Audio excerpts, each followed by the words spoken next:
से आप सब आप में से बहुत सारे बच्चे इस चीज के लिए परेशान हो रहे हैं कि जो सिलेक्टेड कैंडिडेट हैं बीबीए एलएलबी के, बीबीए एलएलबी आपको मालूम है ना, पटना यूनिवर्सिटी में पहली बार बीबीए एलएलबी शुरू हुआ है, यानी बार काउंसिल ऑफ इंडिया ने अनुमति दी थी। ये सारा हमने रिपोर्ट कवर किया हुआ है।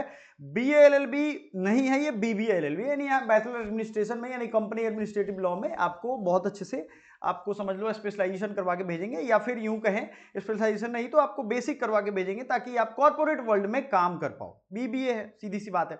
लेकिन इसमें कट ऑफ कितने थे? टोटल कैंडिडेट 180 ने भरा था, 101 मेल और 79 फीमेल, टोटल इतने थे।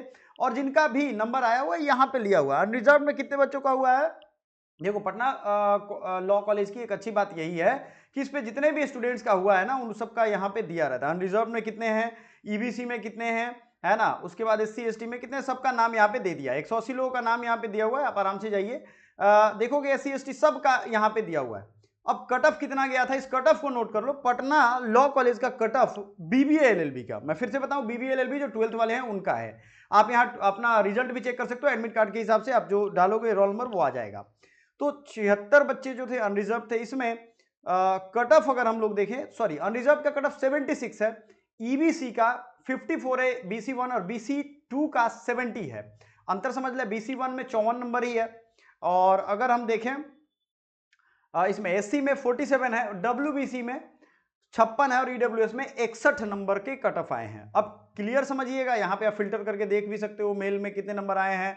अनरिजर्व में एसटी का सिर्फ देखना चाहते हो तो एसटी के यहाँ सभी लोग, एसटी एक ही कैंडिडेट है तारकेश्वर गोंड जिनका यहाँ दे रहा है, ठीक है। उसी तरीके से आप अपनी कैटेगरी के देख सकते हो। ये पटना लॉ कॉलेज के वेबसाइट पे अवेलेबल है, ये मैंने खुद से नहीं देखा, आप ऑफिशियल वेबसाइट पे जाएंगे।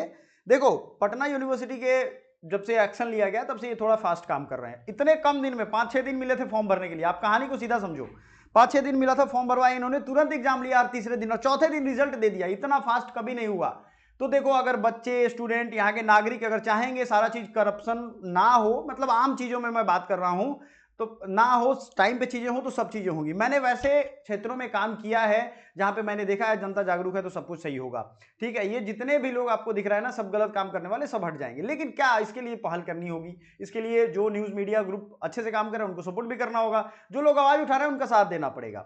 इससे फायदा ये मिलेगा कि आप एक लॉ की बेहतर प्रैक्टिस करोगे। मैंने आपको पहले भी कहा था कि जो भारत के सुप्रीम कोर्ट या चीफ जस्टिस के हाई कोर्ट के जजेज हैं या अदर जजेज हैं, चीफ जस्टिस हैं, इन सबको जब बैकग्राउंड खंगालोगे तो कोई ना कोई पटना से डिग्री लिया हुआ था अपना, वो जमाना था। आज जमाना देख लो क्या हो गया है ना, कोई पढ़ाना नहीं चाहता है पटना यूनिवर्सिटी में। तो आप प्रोफेसर्स भी देखोगे, 1909 का कॉलेज है भाई, बहुत बेहतर है और इसे बेहतर बनाना है, ये हमारा लक्ष्य है।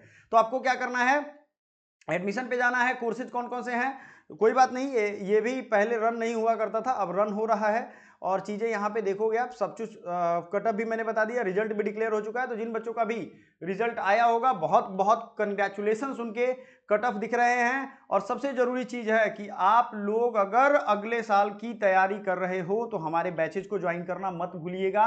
याद रखिएगा, क्लैट से जब आप फॉर्म भरोगे ना तो फॉर्म भरने में ही आपके बहुत पैसे लगते हैं। थोड़ा सर्च करके देखिएगा क्लैट फॉर्म का फी कितना आता है, आपको मजा आ जाएगा सिर्फ यही जान करके।